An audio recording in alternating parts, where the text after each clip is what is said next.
A primeira mentira é a ideia de que Deus quer que você seja rico. É uma crença amplamente difundida em algumas vertentes do cristianismo e do catolicismo contemporâneo, especialmente aquelas associadas à teologia da prosperidade. Essa doutrina ensina que Deus deseja que todos os seus filhos vivam em abundância material, que tenham saúde perfeita e prosperidade financeira como sinal de sua bênção. Embora essa mensagem possa soar encorajadora e atrativa, ela apresenta sérios desvios teológicos e distorções das Escrituras que podem levar muitos cristãos a uma visão desequilibrada e errônea da relação entre fé e riqueza. Em primeiro lugar, a teologia da prosperidade muitas vezes utiliza versículos fora de contexto para justificar sua mensagem. Por exemplo, textos como Jeremias 29:11, porque eu bem sei os pensamentos que penso de vós, diz o Senhor, pensamentos de paz e não de mal, ou João 10:10, que eu vim para que tenham vida, e a tenham com abundância, ou são frequentemente interpretados como promessas de riqueza material. No entanto, um exame cuidadoso revela que esses versículos se referem, em primeiro lugar, à paz espiritual, à plenitude de vida em Cristo e ao cumprimento do propósito divino, e não à prosperidade financeira. Além disso, a Bíblia oferece inúmeros exemplos de servos de Deus que viveram em pobreza ou enfrentaram privações, mas permaneceram fiéis e foram grandemente usados por Ele. O próprio Jesus, nosso maior exemplo, viveu de maneira humilde, como registrado em Mateus 8:20, as raposas têm covis, e as aves do céu têm ninhos, mas o Filho do Homem não tem onde reclinar a cabeça. Se a prosperidade financeira fosse o principal sinal de bênção divina, como essa realidade se aplicaria ao próprio Cristo? Outro ponto crucial é a visão distorcida do sofrimento e da prova. A teologia da prosperidade frequentemente retrata dificuldades financeiras ou problemas de saúde como sinais de falta de fé ou de pecado. Isso contrasta diretamente com passagens bíblicas que mostram que Deus permite que seus filhos passem por tribulações para fortalecer sua fé e moldar seu caráter. O apóstolo Paulo, que enfrentou naufrágios, prisões e inúmeras privações, escreveu em Filipenses 4:12-13, sei estar abatido, e sei também ter abundância, e em toda maneira, e em todas as coisas, estou instruído, tanto a ter fartura como a ter fome, tanto a ter abundância como a padecer necessidade. Posso todas as coisas em Cristo que me fortalece. Paulo reconhecia que sua força e contentamento vinham de Cristo, independentemente de sua condição material. A teologia da prosperidade também corre o risco de transformar Deus em uma espécie de gênio da lâmpada ou que existe para atender aos nossos desejos terrenos. Essa visão antropocêntrica, onde o homem está no centro e Deus é apenas um meio para alcançar riqueza, é incompatível com a mensagem bíblica. Jesus nos chama a negar a nós mesmos, tomar nossa cruz e segui-lo, Lucas 9:23. A vida cristã é caracterizada por serviço, abnegação e obediência, e não pela busca egoísta de bens materiais. Por fim, é importante reconhecer que, embora a Bíblia não condene a riqueza em si, ela adverte contra os perigos do amor ao dinheiro. Em 1 Timóteo 6:10, Paulo escreve, porque o amor ao dinheiro é a raiz de toda espécie de males, e nessa cobiça alguns se desviaram da fé e se traspassaram a si mesmos com muitas dores. A busca desenfreada por riqueza pode facilmente levar ao materialismo, à avareza e ao esquecimento de Deus.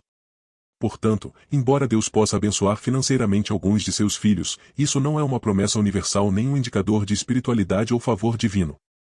A verdadeira prosperidade bíblica não está no acúmulo de riquezas terrenas, mas em viver uma vida plena em Cristo, cheia de paz, alegria, amor e contentamento, independentemente das circunstâncias materiais. O cristão é chamado a buscar primeiro o reino de Deus e a sua justiça, Mateus 6:33, confiando que Deus suprirá suas necessidades conforme sua vontade perfeita e soberana. A segunda mentira é a afirmação de que todos os caminhos levam a Deus. Esse conceito, muitas vezes associado ao universalismo, propõe que todas as religiões ou filosofias espirituais são igualmente válidas e levam ao mesmo destino final, Deus.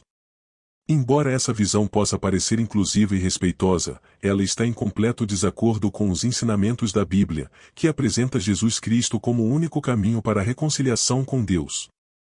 Em João 14:06, Jesus declara claramente, eu sou o caminho, e a verdade, e a vida, ninguém vem ao Pai, senão por mim. Essa afirmação não deixa margem para interpretações universalistas. Jesus não se apresentou como um dos caminhos possíveis, mas como o único caminho para Deus. Ele é a verdade absoluta e a fonte de vida eterna. Negar essa exclusividade é rejeitar o próprio fundamento do cristianismo e desvalorizar o sacrifício de Cristo na cruz. O universalismo também contradiz a natureza de Deus revelada na Bíblia. O caráter de Deus é santo e justo, e ele não tolera o pecado. Todas as religiões do mundo, exceto o cristianismo, falham em abordar adequadamente o problema do pecado e a necessidade de redenção. A Bíblia ensina que todos pecaram e estão destituídos da glória de Deus, Romanos 3 horas e 23 minutos, e que o salário do pecado é a morte, Romanos 6 horas e 23 minutos. O único meio de superar essa separação é através do sacrifício de Jesus, que morreu em nosso lugar para nos reconciliar com Deus.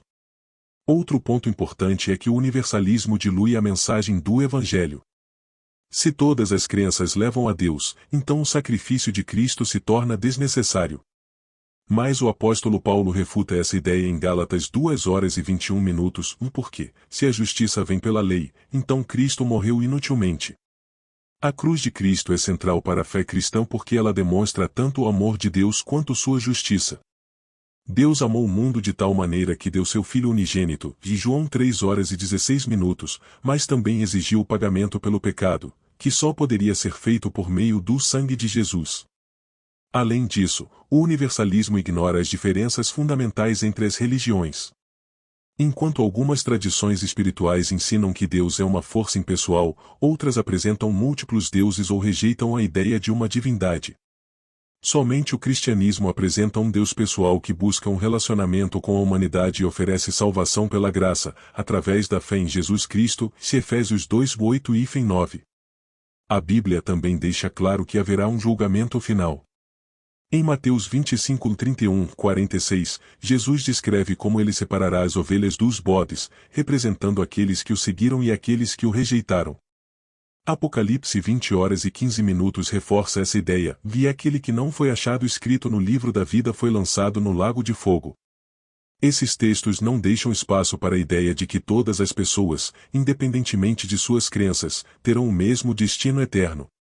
Por fim, a mensagem de que todos os caminhos levam a Deus é perigosa porque promove uma falsa sensação de segurança espiritual. Ela faz com que as pessoas se sintam confortáveis em suas crenças, sem a necessidade de examinar a verdade ou buscar a salvação em Cristo. No entanto, a Bíblia nos adverte que há um caminho que parece direito ao homem, mas cujo fim é a morte. Provérbios 14 horas e 12 minutos. Portanto, é essencial que os cristãos rejeitem o universalismo e proclamem a verdade do Evangelho com coragem e amor. Embora vivamos em um mundo pluralista, nossa missão é testemunhar que Jesus é o único Salvador e que somente através dele podemos ter acesso ao Pai. Essa mensagem pode não ser popular, mas é a verdade que liberta e salva. João 8 horas e 32 minutos. É um chamado para que todos venham a Cristo, pois ele é o único caminho que realmente leva a Deus. A terceira mentira é a ideia de que não existe inferno. Essa visão, frequentemente associada à negação da justiça divina, sustenta que um Deus amoroso jamais permitiria que pessoas fossem condenadas a um lugar de tormento eterno. Embora essa noção pareça compatível com uma visão mais compassiva e moderna de Deus, ela contradiz profundamente o ensino bíblico e enfraquece a compreensão do caráter de Deus, que é ao mesmo tempo amoroso e justo. A Bíblia é clara sobre a existência do inferno como um lugar real e definitivo. Jesus, mais do que qualquer outra figura bíblica, falou sobre o inferno de forma explícita e frequente. Em Mateus 25, 41, ele diz: "E apartai-vos de mim, malditos, para o fogo eterno, preparado para o diabo e seus anjos." Aqui, o inferno é descrito como um lugar de separação de Deus e de punição eterna, reservado tanto para seres espirituais rebeldes quanto para aqueles que rejeitam a oferta de salvação em Cristo. Outro exemplo significativo é encontrado na parábola do rico e Lázaro, em Lucas 16 e 19, 31. Nessa narrativa, Jesus descreve o rico em tormento após a morte, clamando por alívio enquanto Lázaro descansa no seio de Abraão. Essa história não apenas reafirma a realidade do inferno, mas também mostra que é um lugar de sofrimento consciente e irreversível.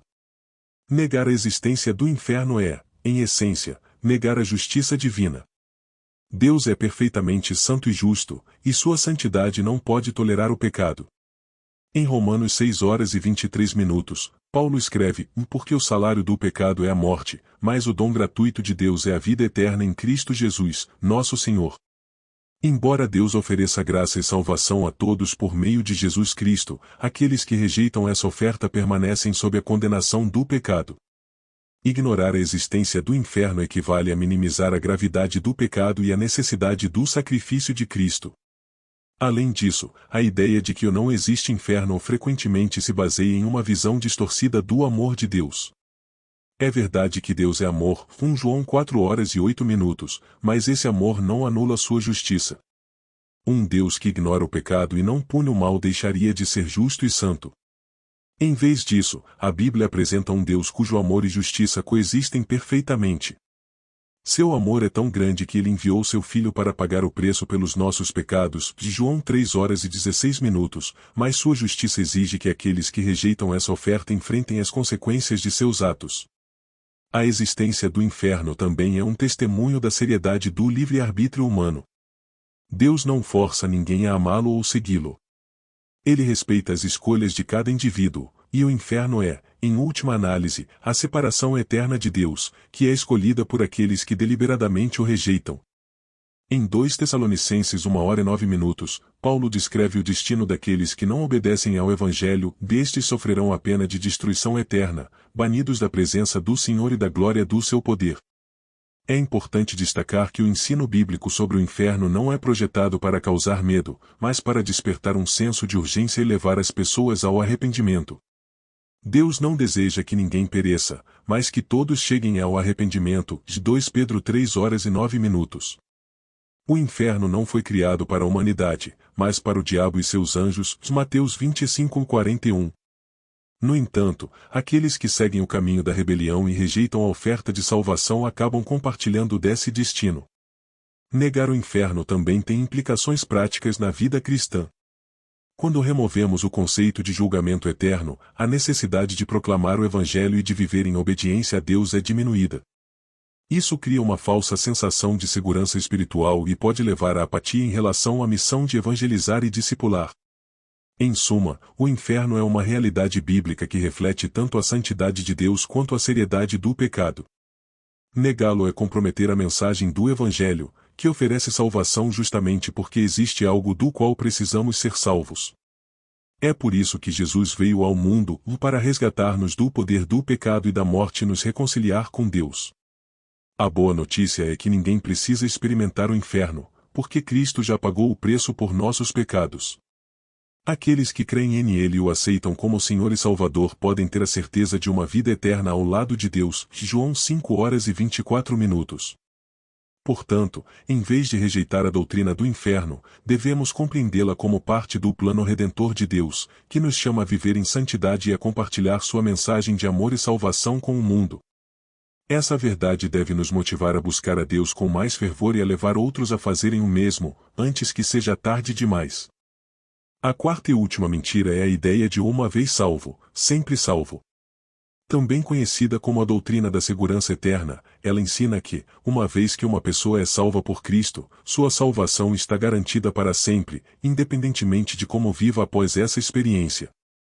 Embora esse conceito tenha respaldo em alguns textos bíblicos, sua interpretação equivocada pode levar à ideia de que os cristãos possuem uma espécie de licença para pecar ou sem consequências espirituais, algo que vai contra o ensino holístico das Escrituras.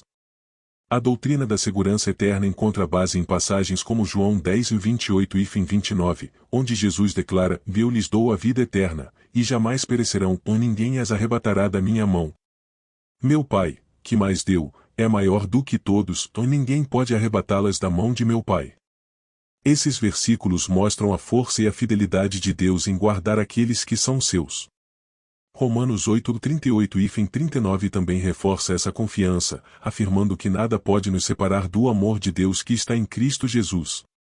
No entanto, a interpretação de uma vez salvo, sempre salvo ou como uma permissão para viver em pecado é um grande erro. O apóstolo Paulo combate essa ideia diretamente em Romanos 6:1-2, em que diremos então? Continuaremos pecando para que a graça aumente? De maneira nenhuma. Nós, que morremos para o pecado, como podemos continuar vivendo nele?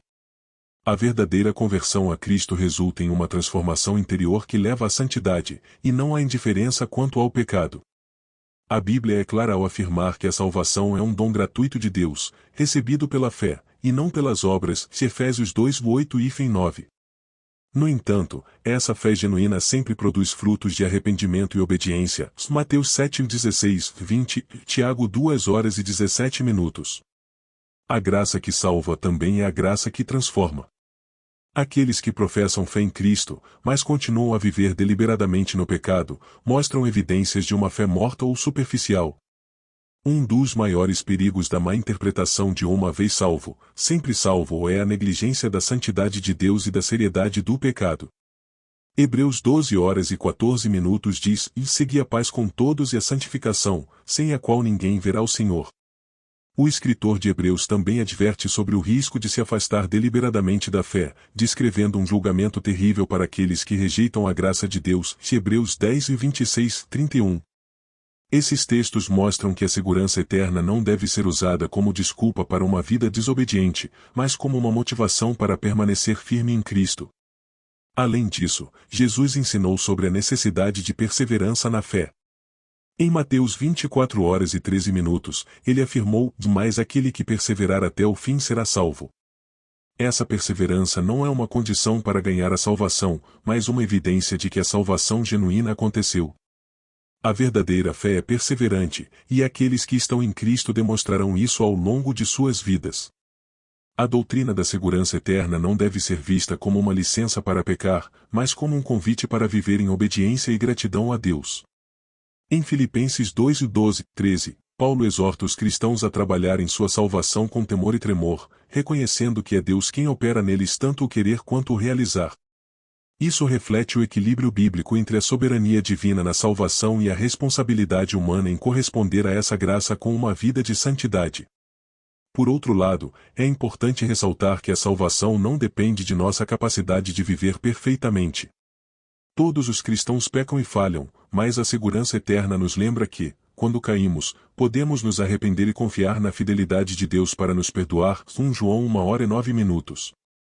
Isso não é um incentivo ao pecado, mas uma fonte de conforto e esperança para aqueles que lutam sinceramente para seguir a Cristo. Portanto, a verdadeira mensagem de uma vez salvo, sempre salvo é que a salvação é um dom irrevogável da graça de Deus para aqueles que genuinamente colocam sua fé em Jesus. No entanto, essa segurança não anula nossa responsabilidade de viver de maneira que honre a Deus. Aquele que é verdadeiramente salvo será transformado pela graça e buscará agradar ao Senhor em todas as áreas de sua vida. A graça não é uma desculpa para pecar, é o poder que nos capacita a viver de forma santa, como novas criaturas em Cristo, de 2 Coríntios 5 horas e 17 minutos. Assim, devemos abraçar a segurança da salvação com gratidão e reverência, sabendo que ela é um convite a viver uma vida que glorifique a Deus em tudo.